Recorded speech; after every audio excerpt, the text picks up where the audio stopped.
Namaste. Now we shall see how the natural pregnancy takes place.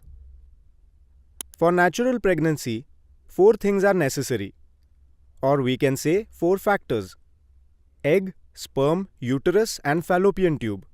If all these things work properly, natural pregnancy takes place. When women get their periods, when the bleeding starts, it is considered as the first day. From that day of the menstrual cycle, the creation of egg takes place. In the normal course of the period, on the 14th or 15th day, the size of the egg grows up to the size of a lemon and then it's ruptured. From that, the follicle comes out.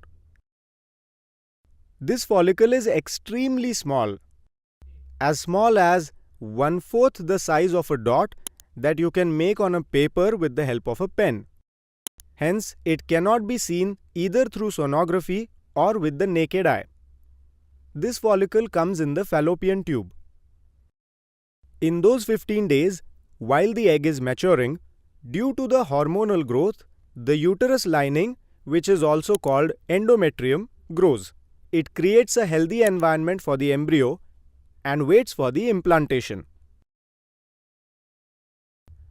Now, during the sexual intercourse, the sperms get released at the opening of the uterus. The important thing here is almost 50% to 60% sperms come out. And this happens with everybody. But fearing this, some women try to do some futile exercises like remaining in lying position for some time, folding the legs, taking pillow under the waist and so on, which is not necessary. Now the sperms go to the fallopian tube through the uterus, where the fertilization takes place. For fertilization to occur, there are two obstacles for the sperms. First is the layers of 2-3 tissues, which is called cumulus, and the second layer is called as zona. The sperm has to go through these two layers and then enter into the egg cell. The cells in these layers of the cumulus are intermingled and bound together, and the head of the sperm contains the necessary chemicals to dissolve the adhesive content. It releases chemicals into the layer to separate those cells. Therefore, a number of sperms are required, so the sperm count is very important. After separating those cells, there is a layer of zona. Sperm has to penetrate this layer and get inside the egg cell. The required strength or force for this penetration comes from the sperm's tail. The motility of the strong sperm is more. Therefore, it is necessary to check the motility of the sperms. So, the count and motility are two important factors for the sperm. Now, the fetus is formed in the fallopian tube. It is round in shape and does not have a tail-like sperm for motility. Therefore, the fetus is dependent on the fallopian tube for reaching the uterus. So, it's the responsibility of the fallopian tube to carry the fetus to the uterus where it will get implanted. In this way, the natural pregnancy takes place. Now the question is how to examine these. So these four factors, egg, sperms, uterus and fallopian tubes, we'll see how to examine them. The first factor is the female egg. Those who develop an egg regularly, they will have their menstrual cycle at a regular interval of a month. The female egg can be seen through follicle tracking. When the female egg starts growing, its size increases up to 18 to 20 millimeters, approximately 2 centimeters, then it gets ruptured and the follicle comes out. These eggs can be observed through sonography, but like we just saw, the actual follicle cannot be seen through sonography.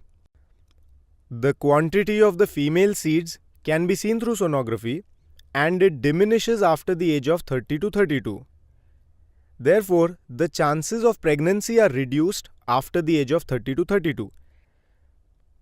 And this quantity can be ascertained from blood sample by doing some hormonal tests.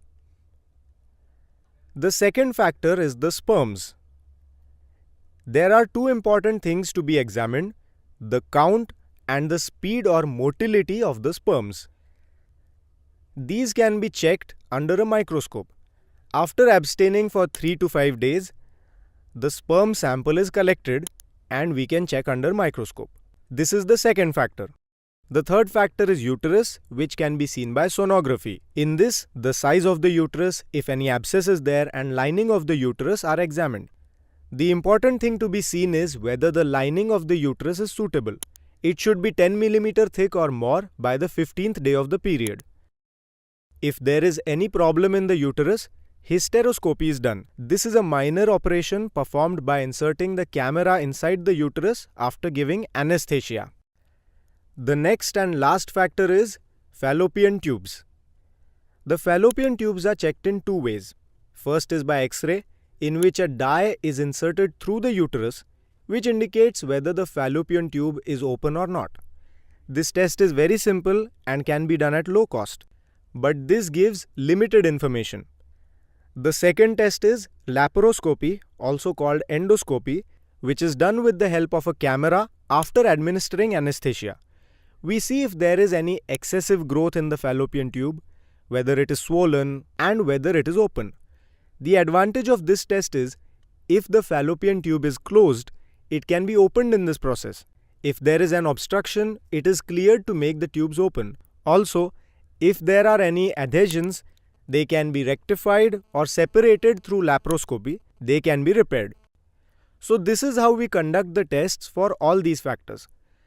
Now, if we consider 100 couples who are unable to conceive a baby, 30 to 40% of the women are having a problem with the female seed.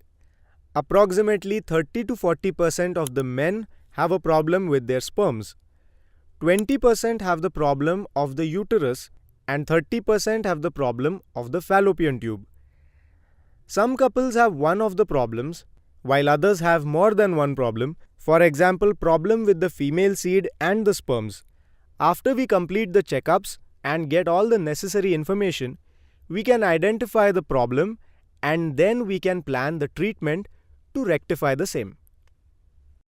अपॉइंटमेंटसाठी call करा 99 22 432 972 किंवा भेट द्या www.ivfcare.in. आजच संपर्क साधा.